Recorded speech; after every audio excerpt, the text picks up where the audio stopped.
नमस्कार मित्रांनो, इलेक्शन पूर्वी शेतकऱ्यांची लॉटरी अतिवृष्टी 2020 ते 2022 या कालावधीमध्ये ज्या शेतकऱ्यांच्या शेती पिकांचं नुकसान झालेलं होतं, अनेक शेतकऱ्यांना पैसे मिळालेले होते, परंतु भरपूर असे शेतकरी नुकसान भरपाईपासून वंचित होते। अशा शेतकऱ्यांना पैसे थकीत वितरित करण्यासाठी किंवा थकीत पैसे त्यांच्या खात्यावरती जमा करण्यासाठी राज्य सरकारच्या माध्यमातून 106 कोटी रुपये मंजूर करण्यात आलेले आहेत। हे पैसे कोणकोणत्या जिल्ह्यातील लाभार्थ्यांना दिले जाणार आहेत, स्पष्टपणे उल्लेख या नवीन शासन निर्णयामध्ये देण्यात आलेला आहे। मित्रांनो, 2020 ते 2022 या कालावधीमध्ये ज्या शेतकऱ्यांना नुकसान भरपाईचे पैसे मिळालेले नाही आहेत, ज्यांच्या शेती पिकांचं नुकसान झालेलं असेल किंवा इतर नुकसानाची तुम्ही जर फॉर्म भरून दिला असेल तर तुम्हाला ही भरपाई नक्की दिली जाणार आहे। यासाठी जो शासन निर्णय घेण्यात आला आहे, यामध्ये कोणकोणते विभाग आहेत, कोणकोणते जिल्हे आहेत, सर्व डिटेल्स आपण या व्हिडिओच्या माध्यमातून समजून घेणार आहोत। त्यासाठी नक्की व्हिडिओ शेवटपर्यंत पहा। तत्पूर्वी चॅनलवरती पहिल्यांदाच आला असाल तर चॅनलला सबस्क्राइब करून बेल नोटिफिकेशनला क्लिक करा। चला तर मग व्हिडिओ सुरू करूया।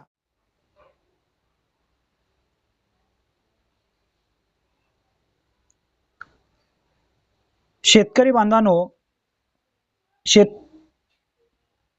बांधवांनो, राज्यात सन 2020 ते 2022 या कालावधीत नैसर्गिक आपत्तीमुळे झालेल्या शेती पिकांच्या व इतर मालमत्तेच्या नुकसानीपोटी बाधितांना मदत वाटप करण्यासाठी निधी वितरित करण्यास मान्यता देण्याबाबत महाराष्ट्र शासन महसूल व वन विभागांतर्गत 21 फेब्रुवारी 2024 रोजी हा महत्त्वपूर्ण शासन निर्णय घेण्यात आला आहे।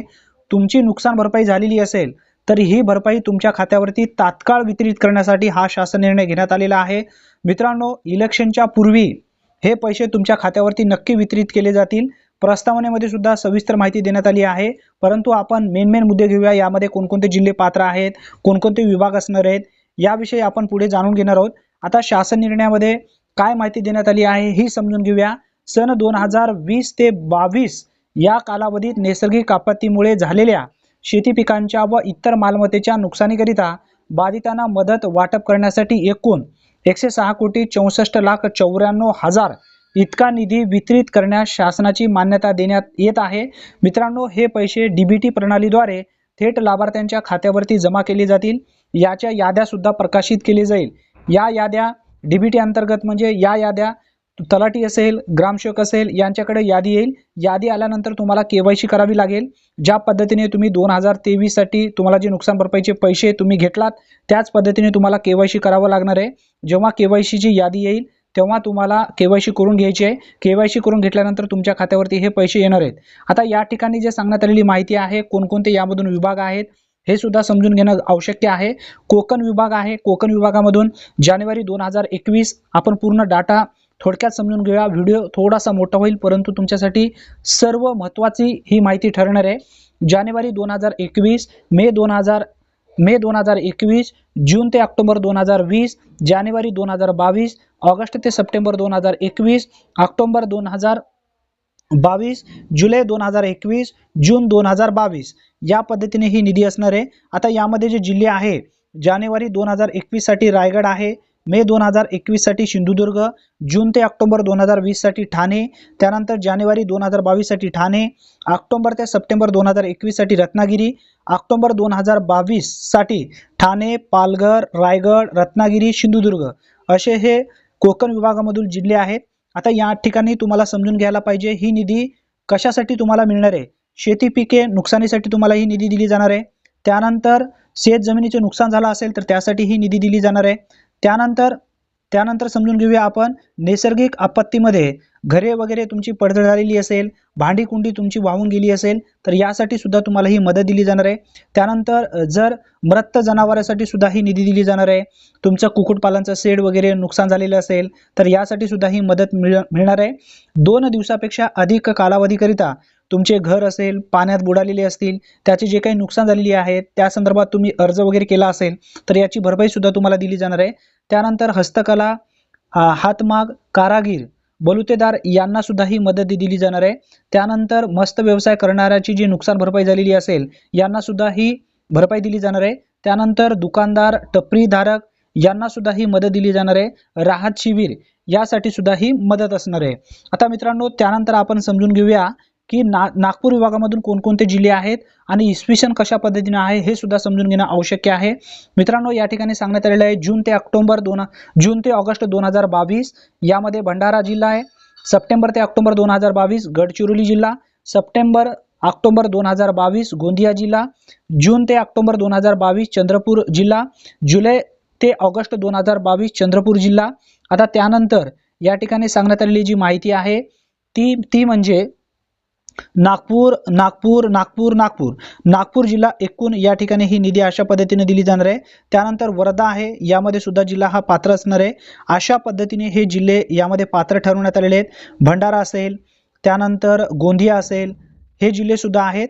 चंद्रपूर असेल, गडचिरोली, असे हे जिल्हे या ठिकाणी नागपूर विभागामधून पात्र ठरवण्यात आलेले आहेत।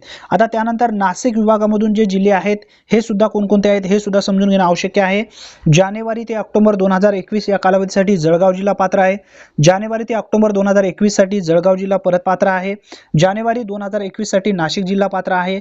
जानेवारी 2021 ते मे 2021 या कालावधीसाठी नाशिक, धुळे, नंदुरबार, जळगाव, अहमदनगर असे हे जिल्हे पात्र आहेत।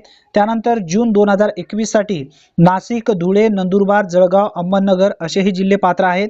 त्यानंतर ऑगस्ट 2021 साठी जळगाव, अहमदनगर असे हे जिल्हे पात्र असणार आहेत। त्यानंतर ऑक्टोबर 2021 साठी अहमदनगर, धुळे, नंदुरबार असे हे जिल्हे पात्र असणार आहेत।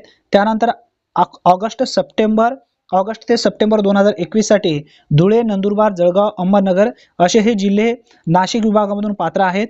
मित्रांनो, त्यानंतर आपण परत नाशिक विभागामधून जे जिल्हे पात्र ठरवण्यात आलेले आहेत ते सुद्धा समजून घेऊया। जून ते सप्टेंबर 2022 मध्ये नाशिक, धुळे, नंदुरबार, जळगाव, अहमदनगर असे हे जिल्हे पात्र आहेत। त्यानंतर ऑक्टोबर 2022 मध्ये यामध्ये जे जिल्हे आहेत नाशिक आहे, धुळे आहे, नंदुरबार आहे, जळगाव आहे, अहमदनगर असे हे जिल्हे पात्र आहेत। आता छत्रपती संभाजीनगर मधून कोणकोणते जिल्हे आहेत हे सुद्धा समजून घेणं आवश्यक आहे।